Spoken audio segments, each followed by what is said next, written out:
Françaises et Français, mes chers compatriotes, wassalam alaikum. The world is watching. Free Palestine! Free, free Palestine!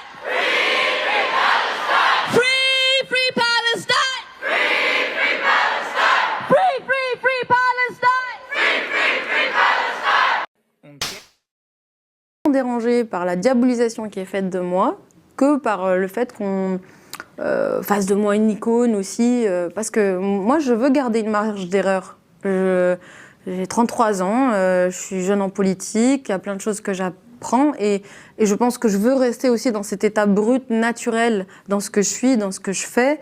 J'ai pas envie de façonner, j'ai pas envie de codifier ce que j'ai à vous dire.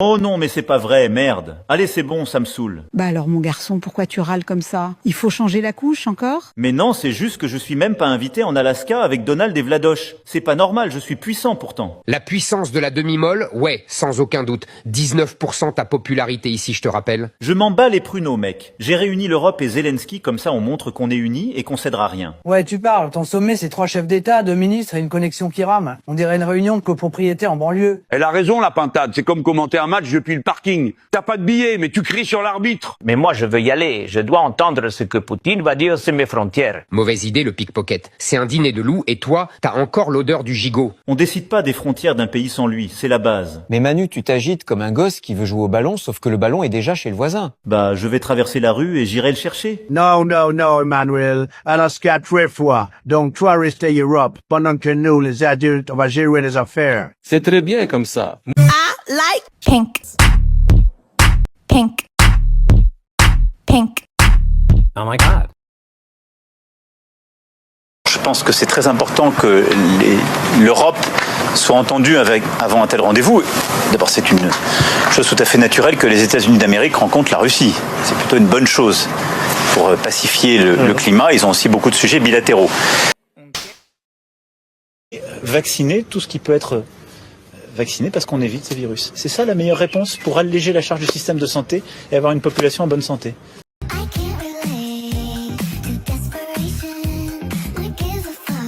Et de surendettement. Il y a 3 milliards 500 millions d'euros de dettes. Je veux dire, enfin, aujourd'hui. C'est quand même, pardon, 3 000 milliards, 3 000 milliards, 3 300 milliards de dettes. 3 300 milliards de dettes.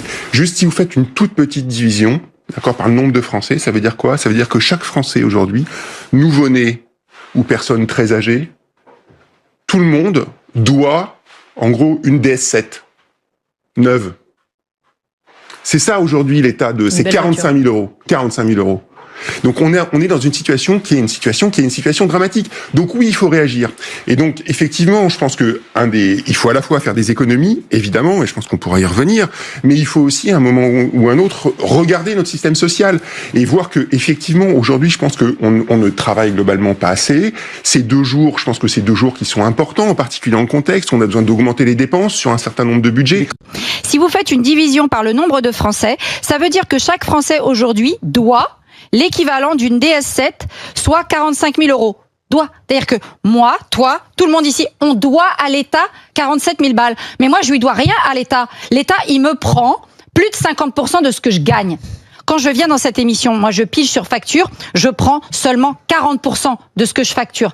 D'accord? Donc, et je suis salarié à côté en tant que fonctionnaire. Donc, faut arrêter de nous rigoler, de nous faire rigoler, de nous dire on doit quelque chose à l'État. C'est l'État qui nous doit quelque chose. L'État, c'est nous. Ils sont à notre service. C'est eux qui nous doivent de l'argent. Ils nous doivent tout l'argent qu'ils ont dépensé en jetant l'argent par les fenêtres, en aide aux entreprises, en allocation sociale non contributive. Tu dis que on jette l'argent par les fenêtres avec... L'État a jeté l'argent par les fenêtres. Avec les aides aux entreprises. Les aides elles ne prennent pas comme ça. Elles disent pas qu'on jette l'argent par les fenêtres. C'est de l'investissement. Il y a des promesses dans le nombre d'emplois qui sont jamais tenues. Le machin emploi, recherche, là, les primes d'activité.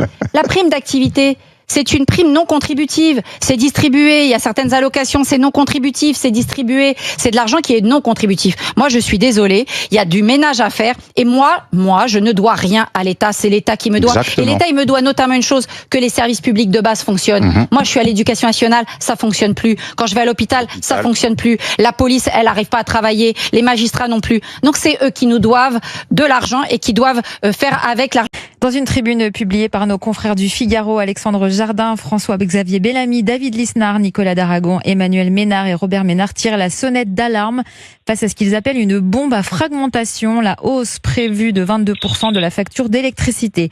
Dans un contexte où plus de la moitié des Français peinent déjà à finir le mois et où les faillites d'entreprises atteignent un record, cette tribune dénonce la PPE, la programmation pluriannuelle de l'énergie, qui selon eux fragilise notre économie en privilégiant les énergies renouvelables intermittentes au détriment du nucléaire pourtant stable et décarboné. Les auteurs appellent le gouvernement à renoncer à ce décret pour éviter un choc économique et social dont la France ne se remettrait pas. Et pour en parler, nous avons au téléphone l'un des co-signataires de cette tribune, l'écrivain et metteur en scène Alexandre Jardin. Bonjour. Bonjour. Merci d'être avec nous sur Europe 1. Je vous reprends juste sur un chiffre qui est capital. Le risque que nous courons et que les gens qui nous écoutent courent, c'est le risque d'un doublement de la facture d'électricité. C'est ce que dit la tribune. Si le décret est pris, il a failli passer pendant que vous étiez tous en vacances ou sur les plages début août. On tire une sonnette d'alarme et le mouvement des gueux va bientôt annoncer des mobilisations populaires très importantes parce qu'il y a un risque absolument énorme. On va en parler, restez avec nous Alexandre Jardin, le temps de faire les infos, on revient dans un instant. Alexandre Jardin, pour les auditeurs d'Europe 1 qui seraient passés à côté de cette tribune, expliquez-nous en quoi consiste concrètement ce doublement de nos factures d'électricité. Il y a une loi qu'on appelle la PPE 3, déjà on comprend rien, en général quand la technocratie utilise un mot qu'on ne comprend pas, c'est qu'il y a un loup. Et derrière cette loi qui cadre notre avenir énergétique pour les 10 prochaines années, il y a un plan complètement dingue avec des investissements de 300 milliards que vous paierez. Et ça veut dire que, en gros, votre facture d'électricité, si le décret est pris, et il a failli être pris en loose day lorsque les gens étaient à la plage début août, si ce décret passe, votre facture d'électricité qui a déjà doublé au cours des 10 dernières années, elle va encore doubler. C'est donc un risque d'attaque frontale contre notre économie, contre les gens qui nous écoutent, parce que tout le monde sait très bien que la facture est déjà tellement salée qu'on fait très attention avec les thermostats en hiver. Donc on a lancé cette tribune qui va annoncer des combats considérables sociaux à partir du 29 août. Le mouvement des gueux est en train de fédérer des professions. On tiendra au courant les médias au fur et à mesure. La société française ne peut pas accepter ça. Et cette tribune est extrêmement importante parce qu'elle est signée par des gens qui sont dans le parti LR, comme Bellamy et comme Lisnard ou le maire de Valence. Or, ce sont des gens qui, tout à coup, prennent une position courageuse, personnelle, parce que ça n'a pas été la position de leur parti dans les votes à l'Assemblée et surtout au Sénat. Donc, il y a des personnalités qui se dressent, qui sont capables de sortir de la ligne de leur camp dans l'intérêt du peuple. Et aujourd'hui, on est tous responsables de ce qui va nous arriver. Si on laisse passer ça, on va tout simplement faire exploser nos budgets, notre pouvoir d'achat, avec des conséquences gravissimes sur le commerce, des conséquences gravissimes pour les artisans. Je pense à tous nos boulangers qui ont des fours électriques et qui ne peuvent pas avoir une facture qui va encore doubler. C'est pas possible. Donc, il y a un moment critique qui suppose de sortir de nos positionnements traditionnels politiques où on doit s'unir entre Français pour lutter contre un plan écolo-technocratique complètement dingue qui est vendu comme une avancée écologique, et ça n'a aucun sens puisque votre électricité est déjà décarbonée. Alexandre Jardin, vous dénoncez une étrange complicité de l'État français dans cette crise annoncée. Qu'est-ce que vous voulez dire exactement ?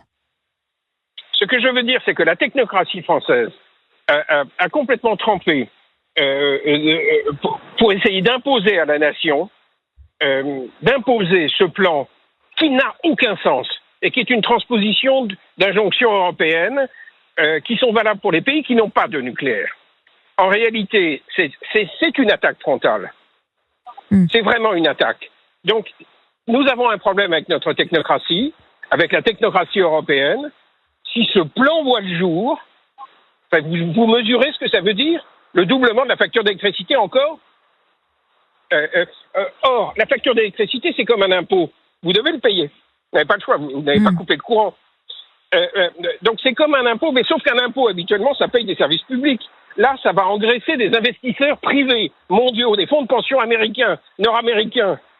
C'est absolument un scandale. Le gouvernement aurait pu ne pas appliquer cette disposition européenne? Il aurait pu, évidemment, et il aurait pu combattre. Je veux dire, est-ce que vous imaginez un président comme Charles de Gaulle signer un texte pareil? À un moment, si nos élites ne font pas le boulot, il va falloir que des politiques sortent du rang. Et c'est ce qui se passe avec cette tribune. Ce sont des politiques qui, à un moment, sortent de leur parti, dans l'intérêt de la France. Et le mouvement des gueux va être la plateforme qui va fédérer... Vous en êtes le fondateur. L'action des... Oui. On a commencé par se battre contre les ZFE. On a gagné à l'Assemblée. On prie pour que le Conseil constitutionnel n'impose pas cette loi de coercition et de ségrégation sociale. On verra ce qui se passera à la rentrée. Mais là, on s'est orienté vers ce combat fondamental pour tout le monde, tous les gens qui nous écoutent. Vous parliez de fin août, on annonce aussi la date du 10 septembre. Vous pensez que les Français sont prêts à reprendre les ronds-points ou à d'autres formes d'action pour se faire entendre? La date du 10 septembre n'a rien à voir avec le mouvement des gueux, c'est d'inspiration d'extrême gauche. C'est autre chose. Oui, mais c'est une mobilisation sociale aussi. Oui, mais ça a une couleur politique. Le mouvement des gueux n'a pas de couleur politique. On se bat pour des causes, on a un hashtag simple, hashtag cause après cause. On a commencé par les ZFE, maintenant on s'attaque à ce qui est primordial et urgent. Et alors, les signataires de cette tribune, pour l'instant, sont à droite. Ce n'est pas un problème de droite. J'ai fait ce que j'ai pu. On a fait ce qu'on a pu pendant l'été pour réunir des... Je vous jure que début août, c'est pas évident. Mais ça doit être signé par les gens de gauche qui sont sincères et qui ont le souci de la facture d'électricité. Merde, c'est populaire. Et je sais parce que je parle avec beaucoup de députés, je sais qu'il y a un grand débat à l'intérieur du Parti socialiste. Il y a un grand débat à l'intérieur des Insoumis. Parce que, simplement, ils sont coincés par leur alliance avec les Verts. Donc ils n'osent pour l'instant pas sortir du bois. Il va falloir qu'ils sortent du bois, parce qu'à un moment, il faut défendre le peuple. Si le gouvernement renonçait à la PPE telle qu'elle est prévue, qu'est-ce qu'il devrait mettre en place immédiatement? Alors, c'est ce que nous demandons dans cette tribune. Tout d'abord, un moratoire, la non-parution du décret d'application, ça c'est fondamental. Ensuite, que le Parlement, que l'Assemblée nationale reprenne langue avec la société pour établir un plan, non pas de doublement de la facture, mais de division par deux. Parce que c'est possible, si nous ne restons pas dans le modèle de fixation du prix européen de l'électricité. Et pour nous, nos représentants des gueux, c'est simple. Ce sont des gens comme Proglio, l'ancien patron d'EDF. Ce sont des gens comme Louis Gallois, l'ancien patron de ADS et d'Airbus. Des gens comme André Merlin est le fondateur de RTE. C'est-à-dire que nous voulons que les grands professionnels soient les représentants de la société civile. Et donc, la plateforme des gueux, c'est un mélange de mouvements populaires, d'experts. Là, je viens de vous citer les gens que nous soutenons et qui ont écrit des tribunes dont tout le monde s'est foutu. C'est une honte. Un homme comme Louis Gallois sait compter. Un homme comme Proglio a géré EDF. Il sait de quoi il parle. Donc, on ne peut pas mettre de côté l'opinion de ces gens. Quand ils tirent la sonnette d'alarme, la nation doit les écouter, le Parlement aussi. Alexandre Jardin, vous êtes écrivain au départ, pas spécialiste de l'énergie. Oui. Pourquoi ce combat vous tient particulièrement à cœur? C'est la défense des Français? Parce que c'est nous tous. C'est notre peuple. On ne peut pas laisser tomber les classes populaires. C'est pas possible.